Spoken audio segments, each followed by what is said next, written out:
Baik, Assalamualaikum warahmatullahi wabarakatuh. Selamat malam dan salam sejahtera bagi kita semuanya. Selamat datang kepada para peserta webinar parenting, cegah, deteksi dan cegah speech delay pada anak di masa pandemi. Nah, yang terhormat kepada Kak Safira Anjani MPSI selaku permateri webinar, serta yang terhormat ayah bunda peserta webinar yang telah menyempatkan dan meluangkan waktu untuk hadir. Pertama-tama mari kita berdoa dulu supaya acara pada malam hari ini dapat berjalan lancar. Baik, berdoa dimulai. Berdoa selesai. Pertama-tama mari izinkan saya untuk memperkenalkan diri. Nama saya Zahra Firial Salma. Mungkin ayah bunda di sini boleh memanggil saya Zahra. Saya selaku pembawa acara dan berikut adalah susunan acaranya. Yang pertama ada pembukaan sekaligus pengenalan tokoh, kemudian dilanjutkan oleh penjelasan materi oleh Kak Safira Anjani, dilanjutkan dengan sesi tanya jawab, dan juga yang terakhir ada penutup. Baiklah, sebelum kita memasuki ke acara inti, saya akan memperkenalkan terlebih dahulu kepada ayah bunda mengenai pihak penyelenggara webinar parenting ini. Nah, jadi webinar parenting ini diadakan oleh Bib and Books. Nah, Bib and Books ini sendiri merupakan sebuah media online yang berfokus seputar dunia parenting. Salah satunya adalah mengadakan webinar parenting ini. Nah, webinar ini kan juga didukung oleh teman parenting, teman Bumil, Playdate, juga oleh Grup Mars. Nah, tema webinar kali ini kan deteksi dan cegah speech delay pada anak di masa pandemi. Kenapa sih kami mengadakan webinar parenting dengan tema seperti ini? Nah, karena semenjak pandemi COVID-19 mulai parah-parahnya, aktivitas dan kegiatan anak kan menjadi sangat terbatas. Bahkan interaksi sosialnya pun juga sangat terbatas, dan mereka hanya berinteraksi dengan teman-temannya atau gurunya atau keluarga jauhnya hanya melalui virtual seperti ini, nggak langsung bertatap muka dengan orangnya langsung. Nah, kenapa sih kok bisa hal seperti itu malah memicu anak terkena speech delay? Ya karena mereka tidak langsung berinteraksi sosial dengan secara langsung, nggak langsung bertatap muka gitu. Nah, oleh karena itu, untuk webinar kali ini akan dibawakan oleh Kak Safira Anjani MPSI. Beliau ini merupakan seorang psikolog di Manda Center, sekaligus merupakan co-founder dari Deep Small Talk yang akan menjelaskan materi mengenai speech delay ini. Nah, baiklah, kepada Kak Safira, saya persilakan untuk menjelaskan mengenai speech delay, terutama cara mencegah dan juga cara mendeteksi adanya speech delay pada anak. Baiklah, Kak Safira, saya persilakan. Oke, halo, selamat malam semuanya. Terima kasih Bib and Books udah mengundang aku ya untuk ngisi acara tentang mengenal dan mendeteksi speech delay pada usia dini selama pandemi ini. Perkenalkan dulu ya, nama aku Safira Anjani, MPSI psikolog klinis anak dan remaja di Manda Center dan juga di Small Talk. Kalau misalnya nanti para ibu, para bapak pengen konsultasi sama psikolog anak, bisa ke Manda Center di Bogor atau bisa lewat Instagramnya di Small Talk gitu.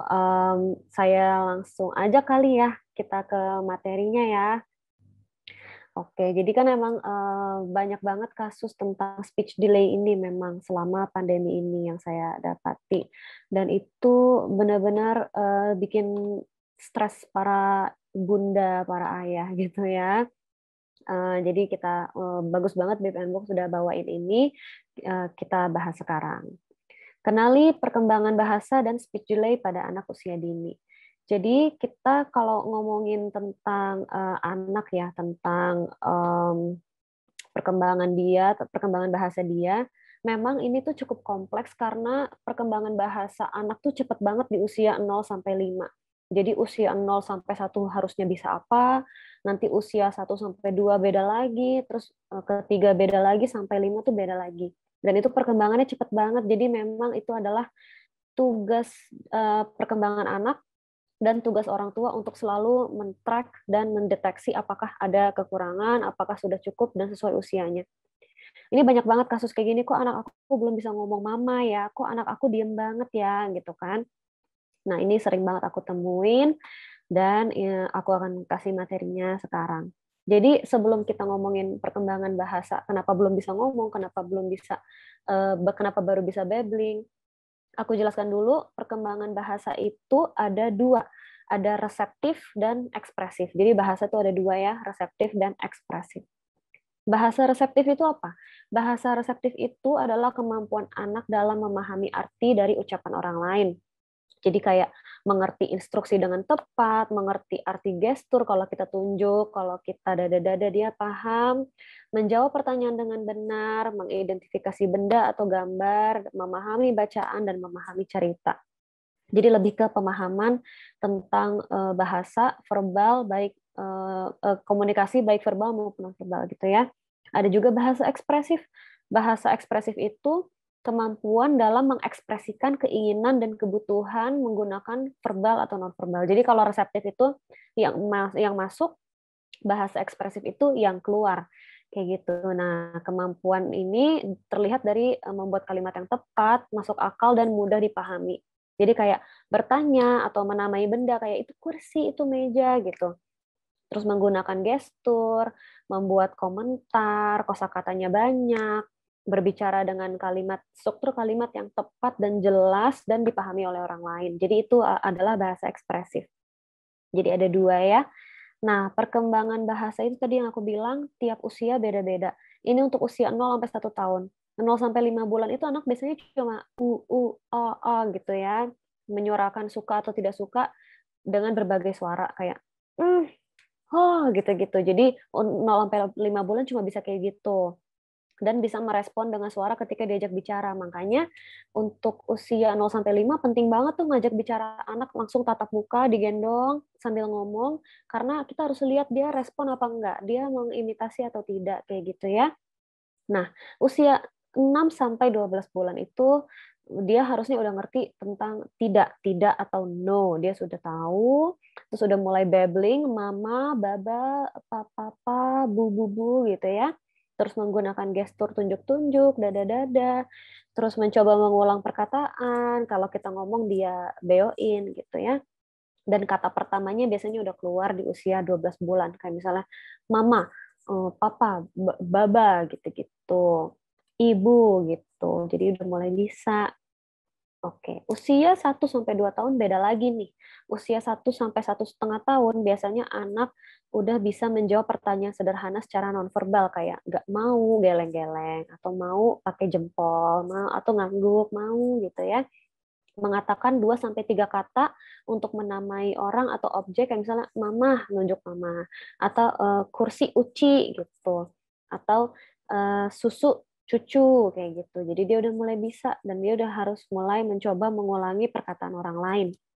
Kayak gitu perkembangan usia 1 sampai 1,5. 1,5 sampai 2 itu kosakatanya sudah sampai 50 kata. Pelafalannya tapi belum jelas, nggak apa-apa. Yang penting kosakatanya udah nambah. Dia udah tahu kata apa untuk benda apa. Terus minta makanan dengan nama yang ia tahu, misalnya minta nasi, minta susu, minta bubur, minta biskuit, permen gitu ya. Terus udah mengimitasi suara binatang kayak guguk, meong gitu. Terus udah bisa 2 kata per kalimat. Jadi kalau usia 1,5 sampai 2 tahun, 2 kata per kalimat. Mau mam, mau num, mau susu, mau mandi gitu. Jadi kebanyakan sih kayak gitu contohnya ya. Perkembangan bahasa 2 sampai 3 tahun ini beda lagi dan ini sudah mulai kompleks ya karena anak juga otaknya udah mulai berkembang jauh.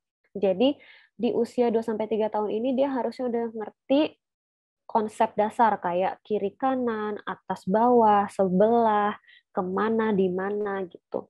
Udah mulai kenal juga dengan kata pengganti. Jadi kalau ngomongin orang lain dia, ngomongin binatang itu, ini, kamu, aku gitu udah mulai kenal. Terus udah mulai ngerti kata sifat kayak cantik, baik, pinter, udah mulai kenal juga. Dan ngomongnya udah 3 kata per kalimat. Jadi aku mau permen, aku mau mandi, aku nggak suka. Kayak gitu. Jadi 3 kata per kalimat. Dan cara bicaranya sudah semakin akurat, mudah dipahami, dan mampu menjawab pertanyaan sederhana. Kayak misalnya tadi ini Ade lagi ngapain? Lagi makan. Ade di mana kucingnya? Di situ gitu. Jadi dia udah mulai bisa seperti itu. Nah, perkembangan bahasa 3 sampai 4 tahun nih. Ini udah mulai kompleks karena kosakatanya juga udah makin kaya ya, dan udah harus dikenalkan dengan klasifikasi objek. Jadi dia sudah bisa mengkelompokkan objek, warna gitu, udah mulai tahu. Terus udah mampu melafalkan gabungan huruf kompleks kayak nyeh, enggak gitu. Jadi udah mulai lebih lafal lagi tuh. Orang lain juga mampu memahami perkataannya dengan mudah, jadi nggak ada masalah pelafalan gitu. Dan senang dengan bahasa, jadi dia mulai suka sama puisi, tebak-tebakan, pantun, yang kayak gitu-gitu. Dia mulai tertarik untuk memainkan bahasa itu, seperti itu. Terus mulai mampu mengekspresikan idenya. Jadi kalau misalnya anak lagi kesel, dia udah mulai mampu tuh, aku nggak suka soalnya ini, aku nggak suka mama kayak gini, aku tadi kesal karena ini, kayak gitu. Jadi dia udah mulai bisa, walaupun dikit-dikit tapi bisa. Jadi kita lebih jelas, oh anak ini isi pikirannya apa ya, anak ini lagi ngerasa apa ya, kayak gitu. Terus mulai mampu mendeskripsikan sebuah objek. Jadi misalnya kita tanya, ini apa dek gitu. Dia udah mulai bisa bilang, ini meja buat aku makan, ini sendok buat aku makan, kayak gitu. Jadi dia udah mulai bisa mendeskripsikan karena kosakatanya udah kaya dan struktur kalimatnya sudah baik ya. Jadi dan ini juga nih ada mampu menjawab pertanyaan dengan tepat dan mampu mengulangi kalimat dengan tepat dan dengan lafal. Untuk 4 sampai 5 tahun sudah lebih kompleks, udah mulai ngerti tentang spasial seperti belakang, depan, samping, kiri, kanan gitu ya, udah mulai tahu. Terus mulai bertanya yang lebih rumit kayak kenapa, gimana gitu. Jadi dia udah mulai bisa kalau ditanya, "Kenapa sedih?" Karena ini. Tadi gimana cara masak ininya? Nah, diginiin. Kayak dia udah mulai bisa, udah mulai ngerti konsepnya. Pelafalan udah jelas, nggak akurat nggak apa-apa. Akurat di kata yang panjang kayak mengganggu, itu dia masih agak susah, tapi masih bisa kita mengerti gitu ya. Terus mampu menjelaskan suatu proses. Kenapa ini masuk ke bahasa? Karena ini tuh menjelaskan pola pikir, kronologi, dan struktur kalimat dia. Jadi kalau menjelaskan proses itu kan kayak ada step-stepnya. Itu kan dia harus merangkai katanya lebih kompleks lagi gitu. Jadi umur 4 sampai 5 tahun dia sudah bisa. Udah bisa nyebutin benda sesuai kategori, misalnya binatang ada apa aja ya, oh ada macan, ada kura-kura, ada anjing gitu. Terus kalau kendaraan ada apa? Ada mobil, ada bis, ada kereta, kayak gitu. Jadi dia udah mulai tahu kategori dan klasifikasi. Dan dia udah bisa jawab kenapa dengan jelas yang jawabnya. Jadi kadang kalau anak umur 3, umur 4 masih kurang nyambung, kenapa dia masih bingung. Tapi kalau tanya kenapa, kok kamu tadi ini kenapa? Karena bla bla bla bla bla gitu. Jadi udah mulai bisa. Nah, untuk di atas 5 tahun itu sudah jauh lebih kompleks, udah ngerti urutan waktu, karena tadi kita belajar kronologi ya, udah mulai bisa ikutin 3 instruksi berturut-turut, udah ngerti tentang rhyme, tentang puisi, terus terlibat di percakapan 2 arah, terus mencapai 8 kata dalam satu kalimat, jadi udah panjang, udah satu paragraf tuh kalau dia ngomong ya. Terus kalimatnya udah lebih rumit, kosakatanya udah sangat kaya, dan mampu mendeskripsikan objek dengan rinci, dan mampu berimajinasi. Terus cerita tentang imajinasi dia gitu. Nah, ini adalah red flags pada setiap usia. Jadi tadi kan gimana cara mendeteksi keterlambatan bahasa? Gimana cara deteksi speech delay? Jadi pertama, per tahun nih ada red flags-nya. Tapi bukan berarti ini langsung speech delay ya. Jadi ini tuh cuma warning gitu, cuma tanda-tanda, oh ada yang telat nih, kita harus do something, kita harus melakukan sesuatu kayak gitu. Jadi 1 sampai 2 tahun red flags-nya adalah kalau dia belum bisa babbling dan belum bisa ngerti gestur. Jadi kalau belum ba-ba-ba di usia 1 sampai 2 tahun itu adalah red flags. Usia 2 sampai 3 tahun red flags-nya adalah interaksinya dikit. Kosakatanya nggak banyak, banyak nggak taunya. Kalau ditanya itu apa dia nggak tahu, ditanya ini apa dia bingung. Terus tidak merespon omongan orang lain, jadi belum bisa dua arah. Kan sebenarnya nggak harus dua arah, yang penting dia merespon ya. Tapi kayaknya kok nggak respon, ditanya nggak ngerti, ditanya nggak jawab gitu. Terus perkembangan bahasanya rasanya terlambat atau kok makin mundur ya. Tadi awalnya bisa kok sekarang nggak bisa gitu. Nah, itu adalah red flags di usia 2-3 tahun. Usia 3-4, red flags-nya beda lagi. Ada cuma 2 kata per kalimat. Jadi udah umur 4 tahun tapi cuma bilangnya mau susu, mau permen, mau mandi, mau tidur. Dikit sekali gitu struktur katanya belum lengkap, baru baru PO bukan SPOK gitu ya. Terus dia ngerti instruksi sederhana juga belum bisa, pelafalannya juga sulit dimengerti. Jadi kadang kalau dia ngomong kita bingung maksudnya apa sih, Dek? Kamu maunya apa sih, Dek? Gitu masih bingung ya. Terus ada 4-5 tahun juga. Ini refleksnya dia bicaranya cuma 3-4 kata. Terus keluarga pun ngerti tapi cuma dikit-dikit. Jadi kalau orang lain, orang asing ngobrol sama dia makin nggak ngerti gitu ya. Dan umur 5 tahun juga sulit dimengerti orang lain, tidak berbicara dengan struktur yang lengkap, tidak mengerti apa yang dia baca, tidak mengerti instruksi, dan tidak bisa terlibat dalam percakapan dua arah. Seperti itu. Nah, ini adalah seperti apa ya yang orang tua bisa lakukan gitu kan di rumah, di sekolah, di rumah sama di TK gitu ya. Tapi ini yang bisa dilakukan di rumah. Pertama, memang dibiasakan untuk lakukan screening tumbuh kembang ya, untuk memeriksa apakah perkembangan anak itu sesuai dengan usianya. Nah, screening tumbuh kembang ini bisa ke psikolog, bisa ke klinik tumbuh kembang, bisa juga sendiri. Jadi tinggal cari di Google perkembangan bahasa usia 2 misalnya gitu. Nanti ada tuh banyak checklist-checklistnya, udah harus bisa ini. Tinggal ibu bapak observasi di rumah. Jadi, oh udah bisa ini checklist, udah bisa ini checklist gitu ya. Jadi itu bisa juga dilakukan kalau tidak bisa ke psikolog, seperti itu. Nanti dilihat, oh apa nih yang belum bisa, nggak apa-apa, nanti tinggal dicatat, nanti kita boost di rumah, kayak gitu. Terus bisa juga minta saran ke psikolog klinis anak dan remaja mengenai terapi apa nih yang dibutuhkan, apakah terapi wicara atau ada kegiatan-kegiatan apa yang bisa dilakukan di rumah agar mengejar keterlambatan tersebut, seperti itu.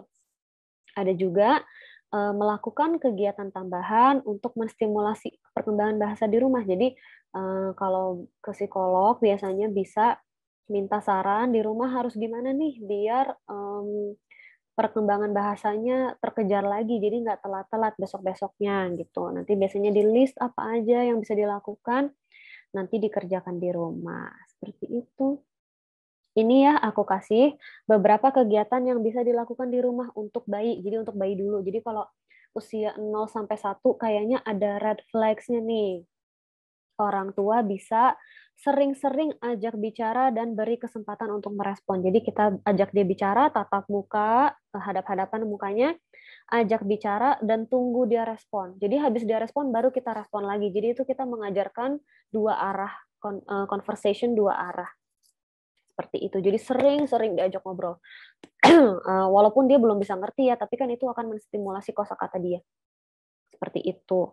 Terus bicara dengan anak bayi dengan nada yang lebih riang. Jadi anak bayi itu kan visualnya yang udah lebih berkembang kan, matanya lebih berkembang. Jadi kalau kita ngomong nadanya harus lebih harus riang kayak halo, iya, kamu lapar ya gitu. Jadi ekspresinya juga harus lebih lagi gitu karena itu akan lebih menstimulasi anak untuk merespon seperti itu. Jadi anak bayi itu kalau diajak ngobrol dengan nada yang lebih riang, lebih cheerful, ekspresi kita juga lebih banyak. Biasanya dia lebih responsif dibandingkan kita ajak bicara dengan nada datar seperti itu ya. Nah, terus bisa juga gunakan bahasa yang benar. Jadi kita nggak baby talk, kita nggak bilang guguk, kita bilangnya ini anjing. Kita bilangnya susu, bukan cucu. Kita bilangnya minum, bukan num. Kayak gitu. Jadi kucing, bukan meong. Jadi itu nanti akan ngaruh ke kosakata dia sebenarnya. Jadi kita bicara dengan bahasa yang benar, tidak baby talk gitu ya. Terus kita banyak-banyak bertanya sama dia. Lapar ya? Kesel ya? Sakit ya? Kepanasan ya? Gitu. Jadi dengan kita banyak bertanya, kita nambahin kosakata dan kita minta mereka ngerespon. Jadi mereka mulai tahu, oh ini nadanya nanya nih. Gitu. Ada ya, ini ya, gitu kan. Ada nadanya nih, beda. Jadi di saat itulah aku harus merespon seperti itu ya. Terus bicaranya pelan-pelan, dieja persuku katanya, biar masuknya juga sempurna gitu. Kalau cepet-cepet, anak-anak nanti bingung. Nanti juga dia ngomongnya keluarnya cepet-cepet, keluarnya setengah-setengah kayak gitu. Terus panggil anak dengan nama asli, bukan panggilan. Jadi bukan dede, bukan sayang gitu. Jadi langsung panggil namanya gitu. Jadi itu untuk menambah kosakata dia dan untuk mengasah pengetahuan dia kayak, oh aku nih namanya ini loh, oh ibu namanya ini, panggilannya ibu, oh ini panggilannya ayah, kayak gitu. Terus banyak-banyak bernyanyi juga, itu kan juga untuk nambahin kosakata ya. Jadi banyak-banyak nyanyi, banyak-banyak ngobrol dengan nada-nada riang gitu ya.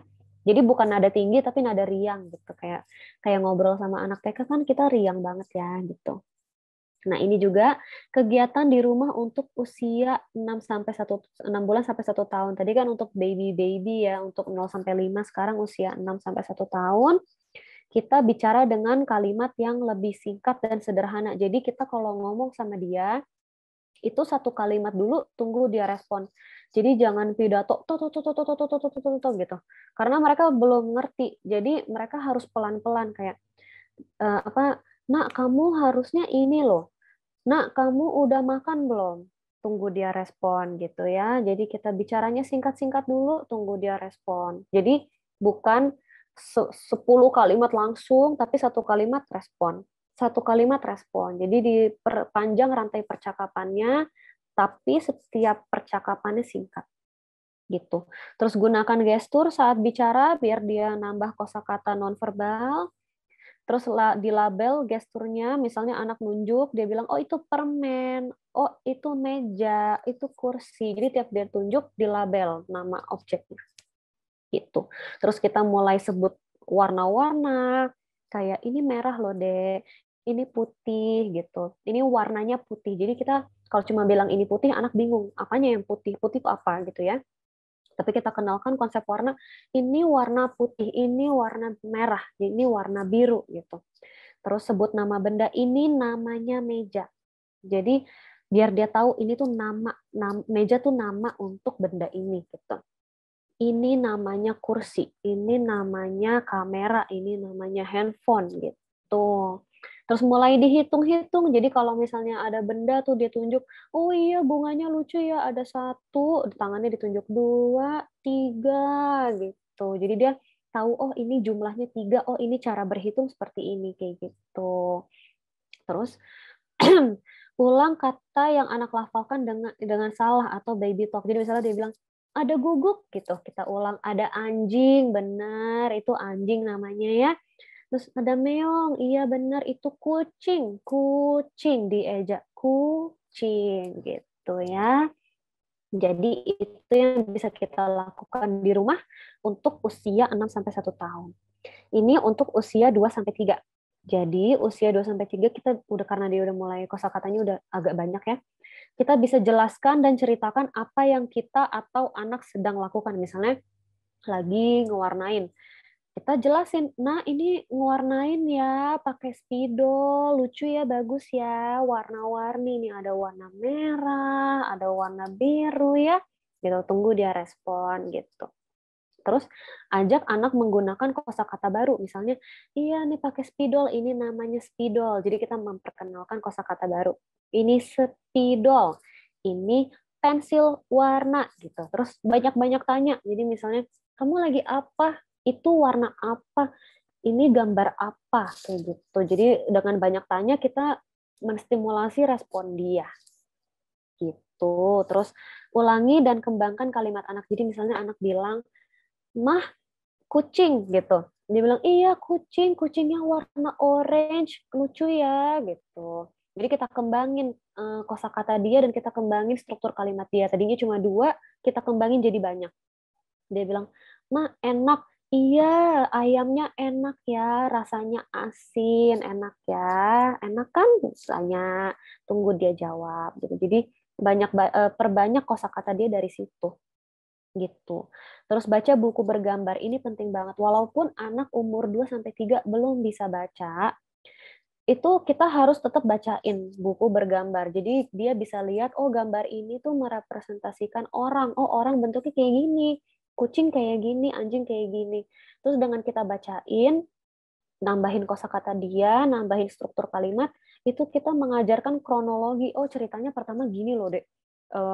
Ada orang lagi jalan di hutan, terus habis itu dia ketemu harimau, terus habis itu ini gitu. Suruh dia tunjuk-tunjuk, tadi harimaunya yang mana? Harimaunya yang ini ya gitu.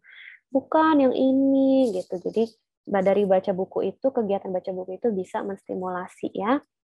Nah, terus ada juga ini nih yang paling penting, hindari kegiatan pasif, misalnya nonton TV, main HP. Kalau bisa umur 2 sampai 3 jangan dulu deh main HP, main-main HP atau baca-baca dari HP, dari YouTube, nonton TV kurangin kalau bisa karena nonton TV itu cuma mengasah reseptif, tapi nggak ngasah ekspresif kayak gitu. Jadi makanya dia ngerti TV ini ngomong apa ya, YouTube ini ngomong apa, tapi nggak dikeluarin kayak gitu karena nggak distimulasi untuk dikeluarkan. Jadi bahasa ekspresifnya yang terlambat kayak gitu. Jadi kalau bisa hindari dulu ya, gitu. Kegiatan di rumah untuk usia 4 sampai 6 nih. Usia 4 sampai 6 itu kita tunggu anak memberikan perhatian seutuhnya. Jadi kalau diajak dia ngomong, kalau bisa jangan pas lagi ngapa-ngapain. Nak, nak ini lihat deh gitu. Begitu dia udah lihat, full attention ke kita dan benda yang kita mau ajak bicara, yang mau kita diskusikan, baru kita bicara. Habis kita bicara, kasih jeda dulu. Tunggu dia responnya apa. Jadi kita nggak pidato lagi. Kita, nah coba lihat deh, ini angka 4 bentuknya kayak gini nggak? Gitu. Tunggu dia respon, enggak mah harusnya ini, iya bener, harusnya garisnya gini ya, coba dong, coba mama mau lihat, bisa nggak? Tunggu, dia bilang, bisa, oh iya bisa, pinter ya, habis ini mau angka berapa? Tunggu dia jawab lagi, gitu. Jadi beri jeda. Terus kenali dan hargai, dukung anak bercerita panjang. Jadi misalnya anak-anak kan kalau umur segini udah mulai cerita-cerita ya. Biasanya, "Ma tadi aku main ini sama ini," gitu. Nah, itu kan baru awal doang tuh. Kita dukung. "Oh iya, terus gimana?" gitu. Kita tunjukkan kalau kita mau mendengarkan dan kita respon, kita panjangin terus tuh rantai percakapannya. Oh iya, terus gimana? Iya, terus aku ini. Oh, terus habis itu apa yang terjadi? Ini. Oh iya, keren ya. Terus kamu bilang apa ke dia? Gitu. Jadi panjangin terus. Jadi dengan begitu terstimulasi tuh struktur kalimatnya dan kosakatanya seperti itu ya. Terus perkenalkan kata baru, terus persamaan, perbedaan. Jadi misalnya, Dek, kamu tuh kan sekarang jalan-jalan pakai sendal, tapi kalau sendalnya nggak ada, bisa pakai sepatu. Jadi dia mulai belajar, oh sendal sama sepatu tuh sama fungsinya, kayak gitu. Terus misalnya, Dek, ini ada buah jeruk, ini ada buah apel, bedanya apa ya? Ini warnanya beda, Bu. Oh iya, warnanya ya. Apalagi yang beda? Jadi udah kita mulai kenalkan konsep persamaan perbedaan ya. Itu termasuk perkembangan bahasa gitu. Dan bicarakan tentang kegiatan acara TV. Jadi kalau dia lagi nonton TV, ajak bicara nggak apa-apa. Itu untuk menstimulasi bahasa ekspresif. Kayak misalnya, kamu lagi nonton apa sih? Lagi nonton ini. Oh, seru nggak? Seru. Oh, oke. Tentang apa itu ya? Tentang ini. Oh, iya. Terus apa yang terjadi sama dia? Tadi gimana ceritanya gitu. Jadi distimulasi terus ya di usia ini gitu sih. Jadi itu yang bisa aku sampaikan kayak gimana cara deteksinya tadi ada red flags-nya, terus kegiatan apa yang bisa dikerjakan di rumah. Pokoknya para mami, para dedi, ibu ayah harus tetap semangat. Anak akan mencontoh kebiasaan kita di rumah. Jadi kalau mau menstimulasi perkembangan bahasa, kita juga harus meningkatkan interaksi di rumah. seperti itu karena lingkungan keluarga itu kan paling dekat dan paling berpengaruh. Jadi kalau bisa ditingkatkan di rumah, ditingkatkan di rumah. Nanti itu yang akan mereka bawa ke dunia luar. Seperti itu sih. Iya, itu dari aku. Materinya nanti bisa diminta ya ke kamu ya. Itu aja.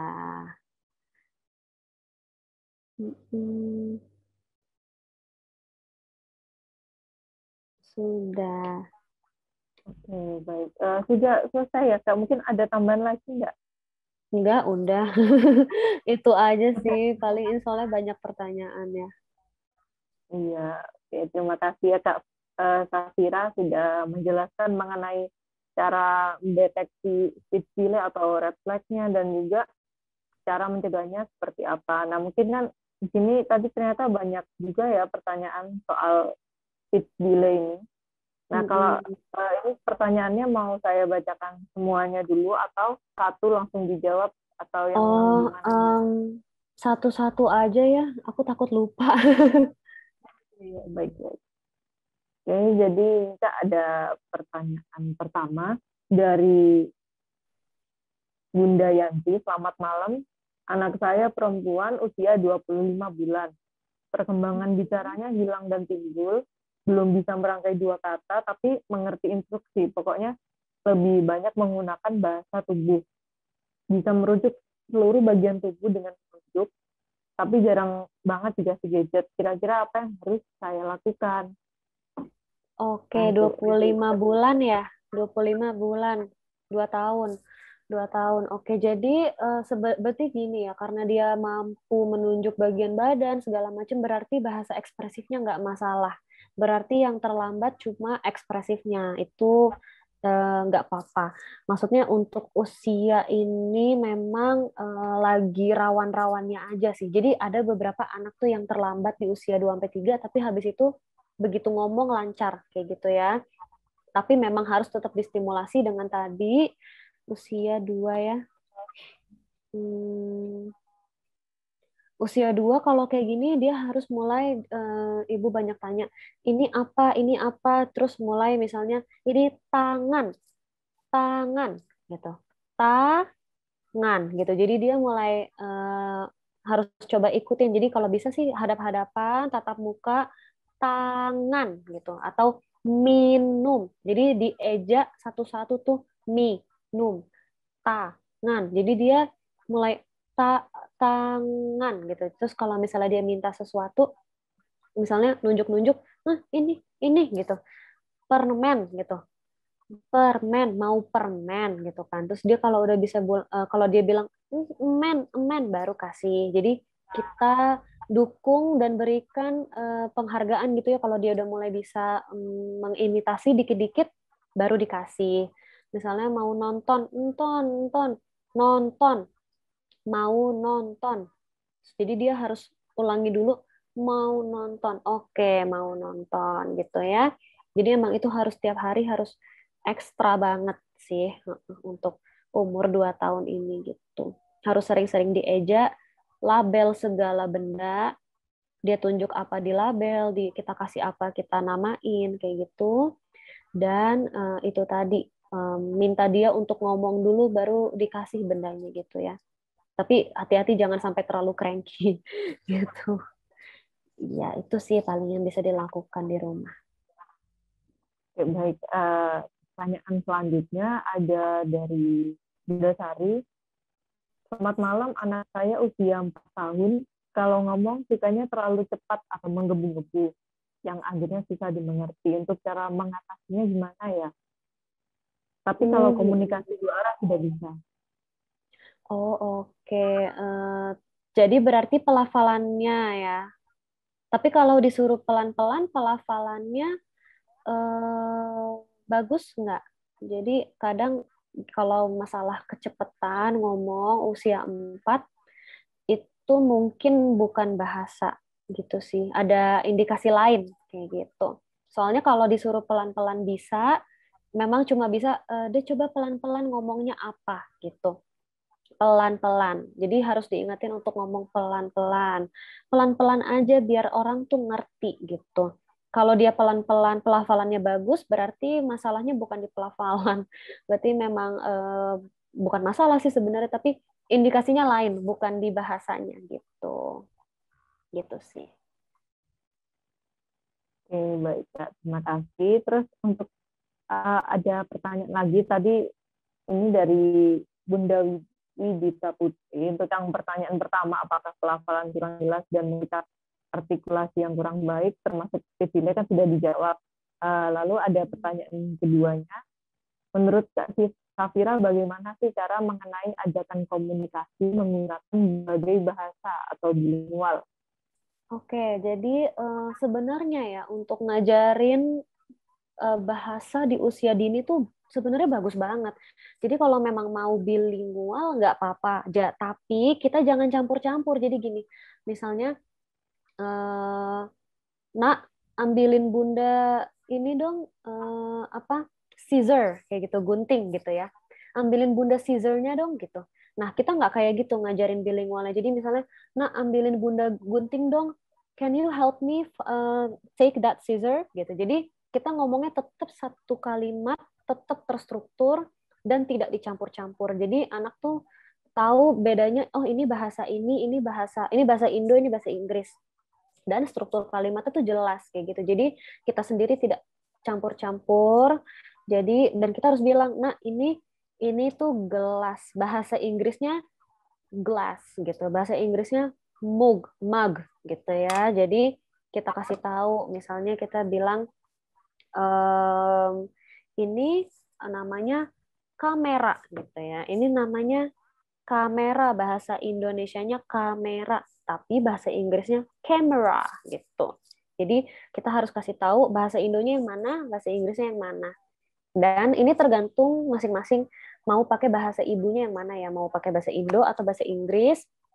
Kalau mau pakai bahasa Indo disarankan eh, bahasa Indonya dipakemin dulu sampai usia 3 tahun ini.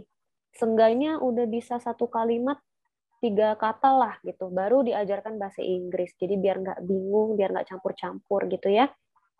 Gitu sih kalau untuk bilingual. Sebenarnya bagus banget, nggak apa-apa, ajarin aja karena otaknya lagi sangat fleksibel, lagi sangat absorben. Nanti kalau udah usia SMP udah agak susah gitu sih. Jadi nggak apa-apa, ajarin aja. Terima kasih Kak. Ini ada pertanyaan terakhir. Saya gabung aja karena pertanyaan yang ini juga agak singkat. Jadi yang pertama itu pertanyaan apa sih bedanya speech delay dengan late speech? Terima kasih. Terus yang selanjutnya, adik saya usia 4 tahun tapi belum bisa melafalkan huruf F. Tapi kalau dia bilang kata yang ada huruf F-nya diganti huruf S. Misalnya dia bilang hafal jadi hasal. Apa itu termasuk indikasi pelafalan atau indikasi yang lainnya?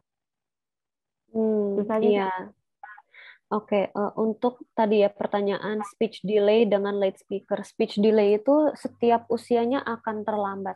Jadi usia 0 sampai 5 bulan kok belum belum cooing. Usia selanjutnya kok belum babbling. Terus usia selanjutnya nanti jadi ada polanya. Ada satu atau dua yang telat gitu. Nanti telat gitu ya. Tapi kalau late speaker itu kadang bagian usia 0 sampai 1 sesuai. Usia 1 sampai 2 sesuai. Kok usia 3 dia diam nih? Kok belum ngomong 3 kata nih gitu kan? Jadi kayak agak tersendat di situ, terus nanti tiba-tiba usia 4 semuanya ke catch up kayak gitu sih. Jadi itu bedanya speech delay dan late speaker gitu. Jadi kalau speech delay ada pola keterlambatannya seperti itu. Kalau yang usia 4 belum bisa melafalkan huruf F. Terus diganti jadi huruf S. Iya, jadi huruf F tuh emang agak susah ya. Jadi F tuh kan harus gigi sama sama bibir bawah tuh bersentuhan ya, F gitu ya. Jadi kadang suka kebalik sama S karena yang bersentuhan sama gigi tuh jadinya gigi bawah, bukan bibir bawah gitu. Jadi sebenarnya ini belum mengindikasikan gangguan apapun ya. Ini cuma masalah pelafalan yang emang kayaknya susah. Mungkin mungkin ada masalah di bibir atau mungkin lagi tumbuh gigi atau lagi copot gigi atau gimana, masih kurang bisa di ini ya. Jadi kadang ada anak yang kalau misalnya giginya rusak di depan kan suka tuh kayak misalnya kebanyakan makan permen terus giginya rapuh, jadi susah mau ngomong F, jadi gantinya S gitu. Jadi memang, tapi nggak apa-apa sih, belum ada indikasi apapun gitu. Cuma pelafalannya aja tinggal dijelasin F, bibir bawah sama gigi atas F gitu. Jadi tinggal di ini aja, dibenerin bagian itu aja sering-sering. Gitu sih. Ternyata pertanyaannya cukup menarik-narik juga ya, dan ini ternyata masih ada ada beberapa pertanyaan lagi. Jadi mungkin jika mungkin tidak ada yang bertanya lagi, ini akan saya bacakan 2 pertanyaan selanjutnya. Jadi pertanyaan pertama ada keponakan dari Ibu Ade. Jadi keponakan saya usia 2 tahun, tapi belum mengerti satu kosakata pun yang bisa dia katakan. Tapi dia sangat aktif, seperti memanjat atau berlari. Tapi kalau mau ngasih instruksi, dia menggunakan telunjuk dan menarik tangan ibunya. Tapi kalau dipanggil tidak menoleh. Itu kira-kira bagaimana ya, Kak Safira? Oke, keponakan usia 2 tahun, belum ada satu kata pun yang bisa dia katakan, tapi aktif. Kalau mau sesuatu, instruksi, telunjuk. Oke, jadi masih nonverbal ya. Gerakannya sangat aktif, termasuk suka memanjat-manjat, masalah lainnya. Dia kalau dipanggil nggak noleh. Oke, jadi gini, sebenarnya perkembangan bahasa yang telat itu tuh untuk usia dini, itu tuh sama aja kayak pasien datang ke dokter, dok saya demam gitu. Dan demam itu nanti indikasinya lain lagi gitu. Jadi eh, bukan cuma masalah, misalnya demam kan bukan cuma DBD, bisa aja tipes, bisa aja flu, bisa aja apa gitu ya. Nah, perkembangan bahasa tuh kayak gitu. Jadi begitu kalau kami para psikolog dapat kasus ini bahasanya telat. Nah, itu harus kita cek menyeluruh apakah bahasanya doang atau ada hal lain kayak gitu kan. Tapi ini terlihat di 2 tahun karena sangat aktif dan cuma pakai nonverbal dan masalah lainnya dia kalau dipanggil nggak noleh gitu ya. Jadi masih banyak nih yang harus dicek dari ponakan-ponakan ini gitu. Karena kalau dipanggil nggak noleh, apakah ada masalah di pendengaran kayak gitu? Karena ada beberapa kasus pendengarannya bermasalah, jadinya nggak dengar kalau diajak ngomong, jadi perkembangan bahasanya juga telat. Karena kan kalau mau belajar bahasa dia harus dengar gitu kan. Jadi dia cuma bisanya gestur. Kalau gestur kan lebih mudah dipahamin, tunjuk, minta, minum, makan gitu ya. Tapi harus dicek lagi pendengarannya bermasalah atau tidak.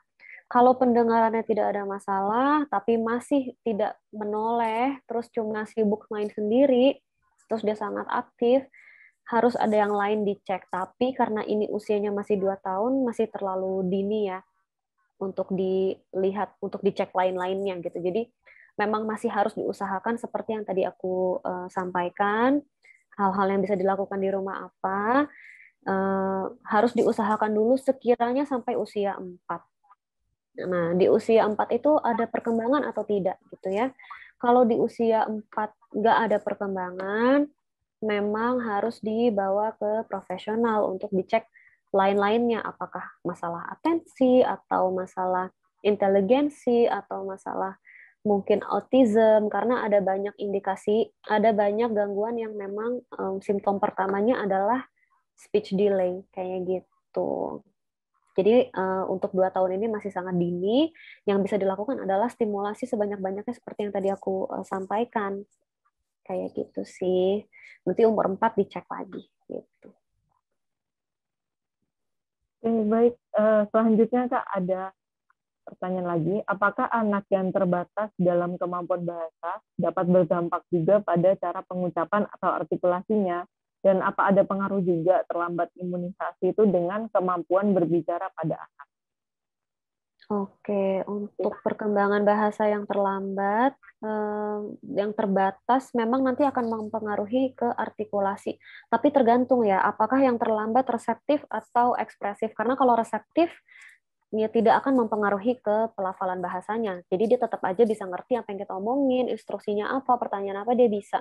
Tapi kalau ekspresifnya yang terlambat, ada sesuatu bisa mempengaruhi ke pelafalan seperti itu sih. Jadi memang ada, tapi di aspek bahasa ekspresif kayak gitu ya.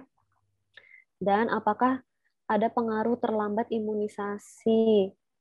Ini masih harus saya cek lagi ya maksudnya saya harus research lagi tentang terlambat imunisasi ini karena imunisasi setahu saya itu telat kayaknya nggak apa-apa. Cuma kalau imunisasi kan nanti demam yang harus diperhatikan, yang harus dokter-dokter kasih tahu kalau imunisasi demam jangan sampai demamnya terlalu naik kayak gitu. Karena kalau terlalu naik sampai 39 sampai 40 nanti akan menginduce kejang. Kejang itu nanti akan mempengaruhi otak ya, antara inteligensi, antara bahasa, kita nggak tahu ya, wallahu alam ya. Tapi setahu saya itu pengaruh imunisasinya, jadi bukan terlambat imunisasinya. Ya, seperti itu sih. Tapi saya masih harus cari tahu lagi kalau tentang terlambat imunisasinya itu, gitu.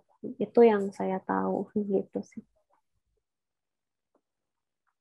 Ya, mungkin ini ada pertanyaan lagi dari Ayah dan Bunda. Kalau misalnya belum ada lagi, saya bentar.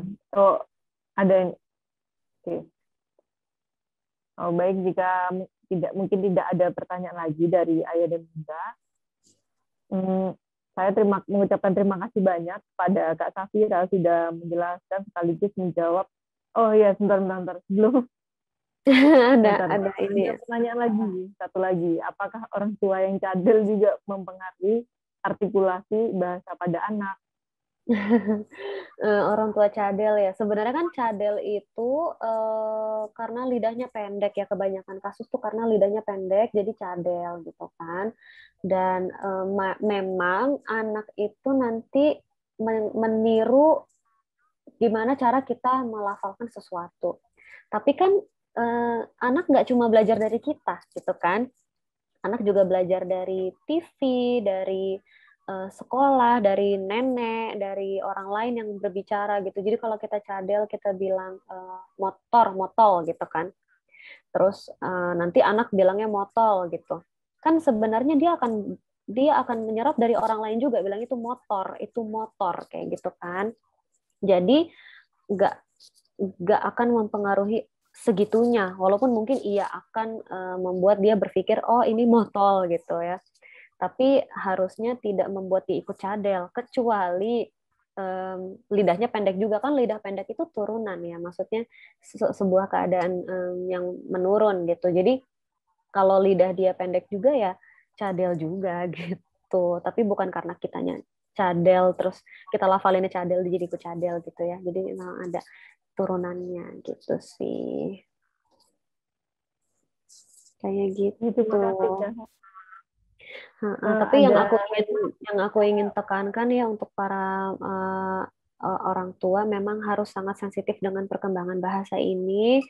Memang harus dicek tiap tahun gitu karena nggak kayak perkembangan lain gitu ya. Perkembangan bahasa tuh cepet banget berkembangnya, tiap bulan tuh ada aja gitu ya. Jadi memang harus sering-sering dicek, oh developmental stage-nya apa nih gitu. Oh kalau misalnya umur segini harusnya apa aja nih gitu. Jadi sering-sering dicek.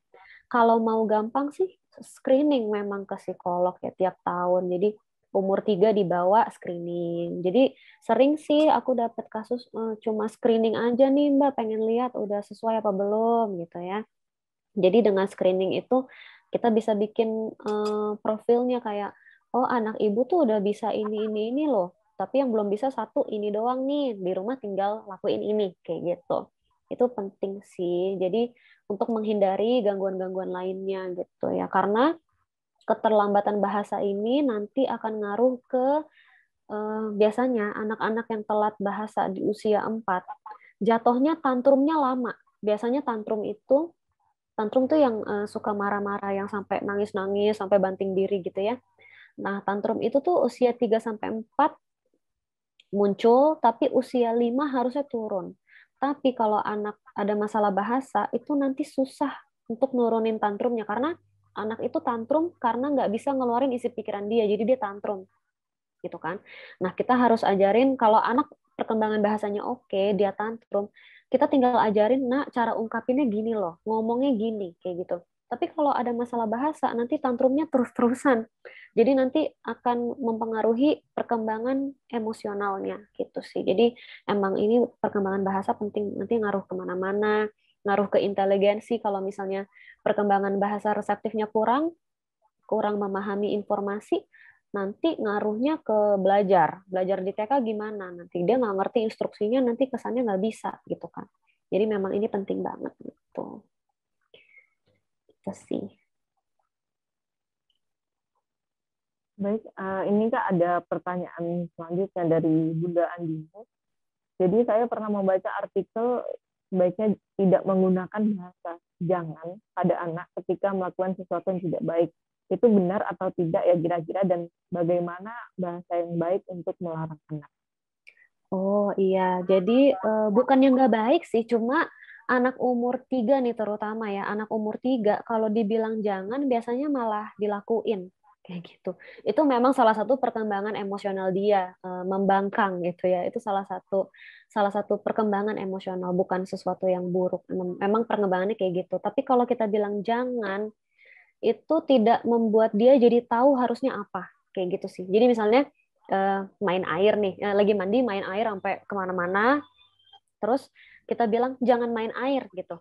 Lah terus harusnya diapain gitu airnya kan. Jadi dengan bilang jangan tuh sebenarnya kurang solutif gitu, karena anak jadinya nggak tahu harusnya apa kayak gitu. Misalnya nuang air, terus nuangnya ngasal-ngasal, terus kita bilangin jangan asal-asal bu, jangan asal-asal dong dek gitu kan.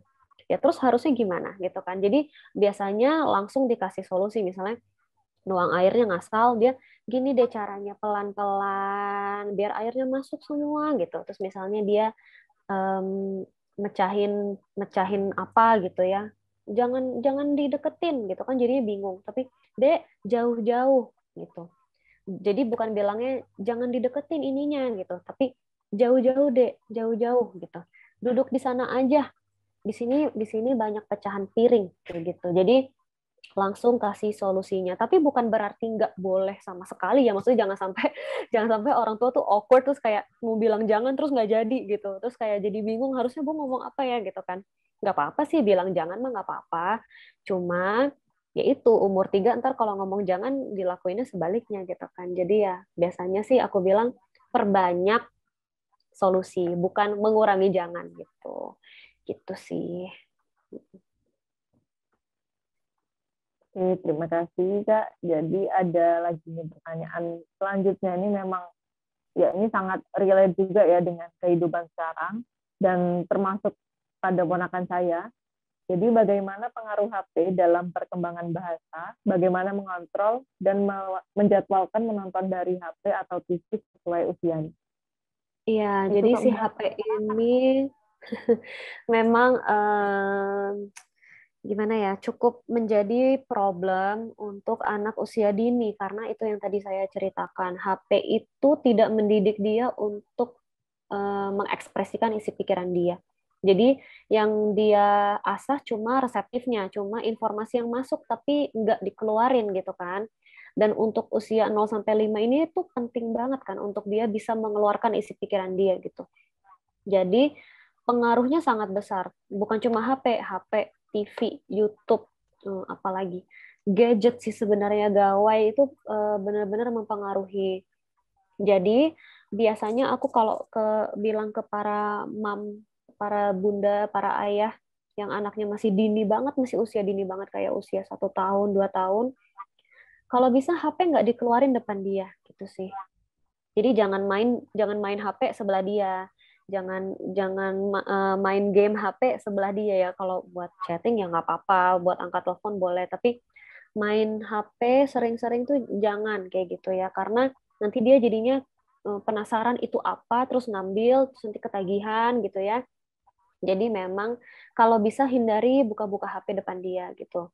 Nah, atau langsung jelaskan ini HP buat telepon, bukan buat main gitu. Jadi kita sendiri juga harus mengedukasi ini tuh apa gitu. Ini TV buat nonton, sejam aja udah, jadi matiin. Jadi kalau bisa kita juga nggak banyak nonton depan anak gitu sih. Jadi mungkin kalau di rumah TV nyala terus, kalau bisa itu mulai dijadwalin. Jadi kadang tuh gini, ada beberapa keluarga suka nyalain TV seharian biar rumahnya nggak sepi ya. Jadi kayak biar ada suara aja gitu kan, biar rame gitu.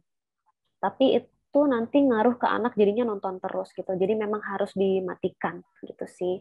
TV dimatikan, cuma nyalain misalnya ini harus disiplin ya. Misalnya cuma nyalain maghrib gitu. Jadi habis habis belajar, habis melakukan hal-hal kegiatan, langsung dinyalakan pas maghrib, jam 7 jam 8 matiin kayak gitu. Jadi itu harus dari usia dini biar dia tahu oh ini ada jadwalnya, oh ini nonton TV buat ini kayak gitu, buat nonton jam segini aja kayak gitu. Jadi membuat dia bisa prediksi oh nanti aku mau belajar nonton TV-nya malam aja gitu kan.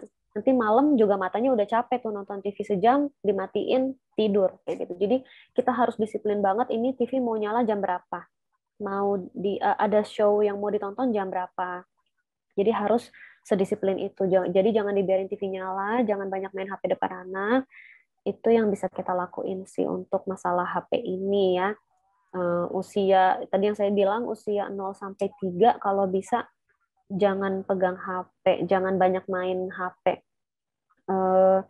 Main puzzle, belikan puzzle, jangan main puzzle dari HP gitu. Jadi emang banyak mainan edukatif dari gadget memang banyak, tapi tidak sepenuhnya edukatif kayak gitu. Jadi misalnya main HP memang puzzle gitu ya, memang menstimulasi anak untuk membaca pola dan bentuk, tapi tidak menstimulasi um, motorik halusnya kayak gitu kan. Kalau main puzzle kan dia harus puter-puter, dia harus coba-coba gitu ya.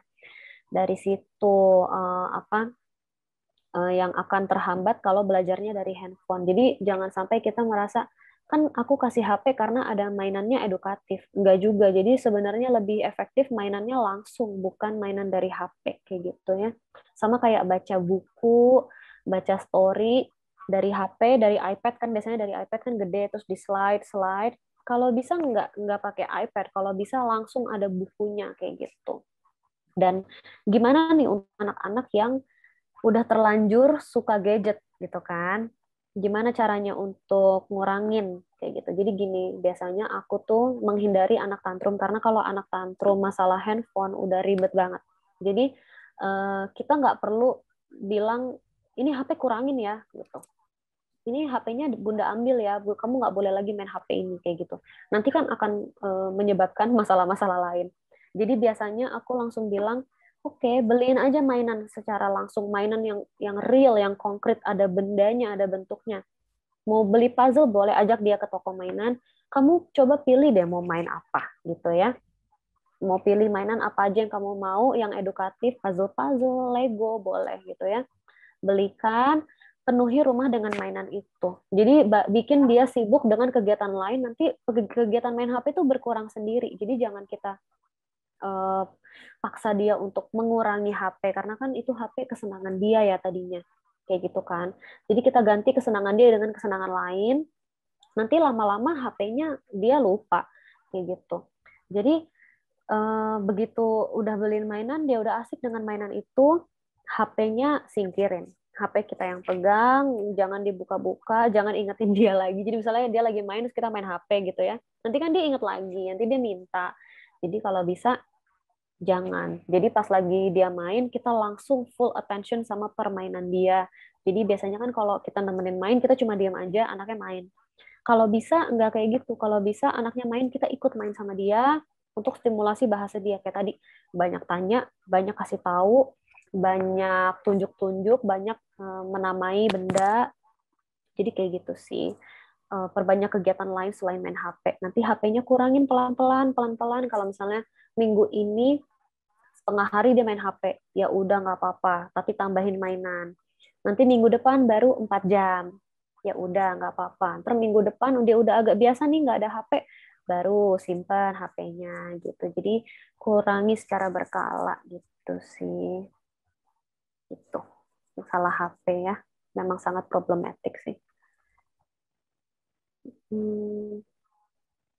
Baik, terima kasih Kak Safira udah menjawab banyak sekali pertanyaan yang antusias dari ayah bunda di sini.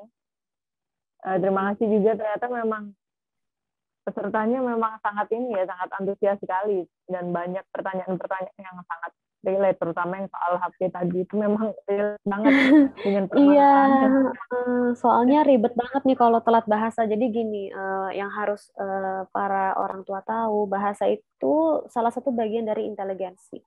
Jadi banyak banget anak zaman sekarang, baru kemarin saya research di Bogor, nguji IQ anak-anak gitu ya, anak umur 4 sampai 6. Banyak banget dari mereka itu IQ-nya kesannya anjlok, kesannya di bawah rata-rata cuma karena perkembangan bahasanya telat. Kayak gitu. Jadi kan IQ tuh yang dites ada dua, IQ bahasa dan IQ performa gitu kan. Nah, IQ bahasanya ini nih yang anjlok. Jadi sehingga membuat keseluruhan IQ-nya rendah. Kayak gitu. Padahal IQ performanya oke. Kayak gitu. Jadi sayang banget gitu kalau misalnya jadinya telat bahasa, terus jadinya ngaruh ke inteligensi. Kayak gitu. Karena kan inteligensi itu kapasitas ya. Nanti kalau udah umur 6 itu udah nggak bisa naik lagi tuh si inteligensi itu. Jadi udah menetap. Jadi misalnya IQ-nya 90 di usia 5, nanti ya udah sampai kapanpun IQ-nya ya sekitaran segitu. Tapi kalau misalnya usia 4, oh IQ-nya oke nih, IQ-nya rendah nih, mau kita stimulasi lagi bisa. Nanti umur 7 coba tes IQ lagi. Naik nggak gitu. Jadi memang itu ngaruhnya banyak banget, apalagi IQ ini penting banget sih. Gitu. Jadi yang salah satu motivasi kita untuk tetap memantau perkembangan bahasa itu memang ini untuk IQ ya, sangat mempengaruhi. Kayak gitu. Apakah berpengaruh juga ke sosialnya ya Kak? Iya, seperti yang tadi aku jelaskan ya. Apalagi ekspresif bahasa ekspresif itu nanti ngaruh ke sosio emosional ke nanti gini, anak yang sering tantrum karena bahasanya telat itu nanti dia akan punya kesulitan untuk mengontrol emosi dia, akan punya kesulitan untuk berperilaku sepantasnya ketika emosinya tidak baik kayak gitu. Jadi dengan kita mengajarkan mengeluarkan isi pikiran dia, mengutarakan perasaan dia, misalnya aku kesal karena nggak boleh main, aku kesel karena nggak boleh makan permen. Dengan anak bisa mengutarakan isi perasaannya, anak akan lebih cepat dewasa secara emosional. Jadi anak yang dewasa secara emosional itu lebih gampang berteman, lebih gampang mengembangkan keterampilan sosial lainnya seperti menyapa, memulai percakapan, meneruskan percakapan, negosiasi, diskusi, problem solving, itu nanti kan social skill yang lebih kompleks lagi daripada cuma sekedar ngomong kan. Kalau perkembangan bahasanya telat, gimana nanti dia mau menginisiasi percakapan? Gimana dia nanti mau mengerti percakapan orang lain? Gimana nanti dia mau menjalin pertemanan kalau komunikasi dua arahnya nggak lancar kayak gitu. Jadi memang si perkembangan bahasa ini itu fondasi untuk segala perkembangan lainnya, kayak gitu sih. Tuh. Nah, ini benar banget. Hmm. Benar banget ya jawaban dari Kak Safira yang memang sangat mengena juga soal speech delay di anak ini. Nah, jadi saya juga mengucapkan terima kasih banyak sudah menjawab banyak pertanyaan yang sangat antusias ini, juga sama ayah bunda di sini, pertanyaan-pertanyaannya sungguh bagus banget. Dan memang Pertanyaannya keren-keren. ya keren-keren pertanyaannya benar. Iya. Dan ya mohon maaf kalau waktu kita untuk berdiskusi di sini juga nggak bisa terlalu lama, tapi juga ingin berdiskusi lebih lanjut lagi dengan Kak Safira, bisa menghubungi Kak Safira di Instagram @deepsmalltalk dan Iya, bisa juga konsultasi online di situ ya. Dan bisa. besok banget hari Sabtu di Deep Small Talk ini bakal ngadain seminar juga. Nah, itu untuk Instagramnya ada di kolom komentar. Mungkin ayah bunda bisa follow di situ dan juga konsultasi di sana juga. Nah, itu Bisa untuk langsung webinarnya DM. webinar apa Kak Safira? Besok banget nih webinar tentang self love, tentang cintai diri sendiri sih buat para dewasa muda dan para orang tua. Banyak sih yang udah daftar, tapi kalau masih mau daftar bisa banget nanti di Deep Small Talk aja, cek IG-nya, ada link pendaftarannya, langsung daftar aja gitu. Nah, itu mungkin Ini ayah emang bunda yang waktunya tertarik emang kan? waktunya udah habis ya. Iya. Jadi Ada kalau yang ayah bunda raise hand memang soal. juga tertarik dengan webinar yang diadakan oleh Deep Small Talk ini, bisa langsung join aja, bisa daftar melalui Instagramnya juga. Nah, Mm-mm. untuk selanjutnya, karena ini acaranya juga sudah di ujung banget, akan saya bacakan kesimpulan mengenai webinar pada malam hari ini. Jadi kesimpulan yang pertama yaitu untuk perkembangan bahasa pada anak itu ada reseptif dan juga ekspresif. Untuk reseptif sendiri kemampuan dalam memahami arti ucapan orang lain, dengan yang ekspresif kemampuan anak dalam mengekspresikan keinginan dan juga kebutuhan. Misalnya dengan cara bertanya dan juga menyebut. Nah, kemudian untuk anak 0 sampai 5 tahun, 0 sampai 5 bulan biasanya sudah bisa merespon dengan suara seperti itu. Nah, terus untuk anak yang 6 sampai 12 bulan, mungkin bisa merespon orang lain, tapi hanya dengan sepatah dua patah kata yang belum terlalu jelas. Lalu untuk anak 1 sampai 1,5 tahun, sudah mampu menjawab pertanyaan-pertanyaan sederhana secara non-verbal. Yang selanjutnya, anak 1,5 sampai 2 tahun sudah memiliki kosakata paling tidak 50 kata dan sudah mampu mengucapkan paling tidak juga 2 kata per kalimat.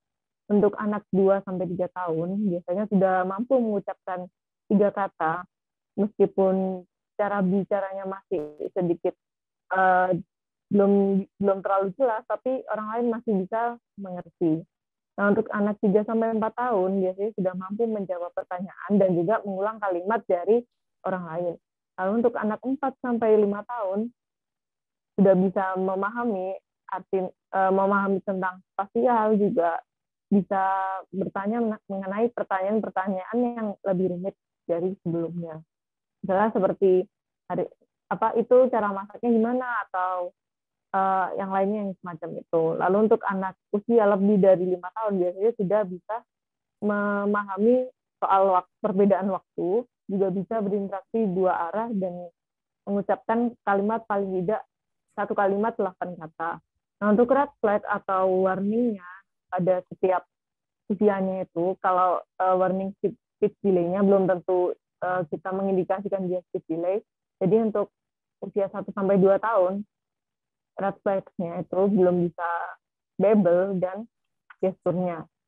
Untuk yang usia 2 sampai 3 tahun belum bisa memahami perkataan orang lain, padahal harusnya pada usia segitu sudah bisa memahami perkataan orang lain.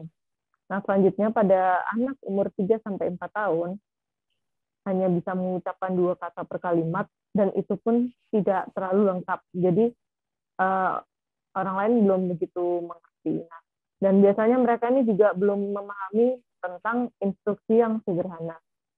Seperti suruh ambil, dia nggak mengerti, suruh ambil barang dia belum begitu mengerti. Nah, untuk anak usia 4 sampai 5 tahun umumnya ini red flag-nya mereka hanya bisa mengucapkan 3 sampai 4 kata, padahal uh, harusnya bisa lebih dari itu, dan dia mengucapkannya artikulasinya tidak terlalu jelas dan hanya orang tuanya saja yang paham.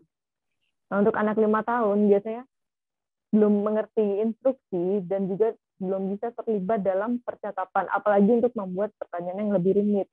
Dan mereka pun juga belum bisa berbicara dengan jelas, jadi orang-orang lain yang mendengarnya belum tentu memahami. Nah, apa sih yang harus dilakukan ketika adanya speech delay ini, ada red flag-nya ini? Jadi yang pertama itu orang tua bisa melakukan screening tumbuh kembang, lalu bisa juga minta saran ke psikolog anak dan remaja soal kondisi anak yang seperti ini. Kemudian yang selanjutnya adalah melakukan kegiatan tambahan untuk menstimulasi perkembangan bahasa di rumah.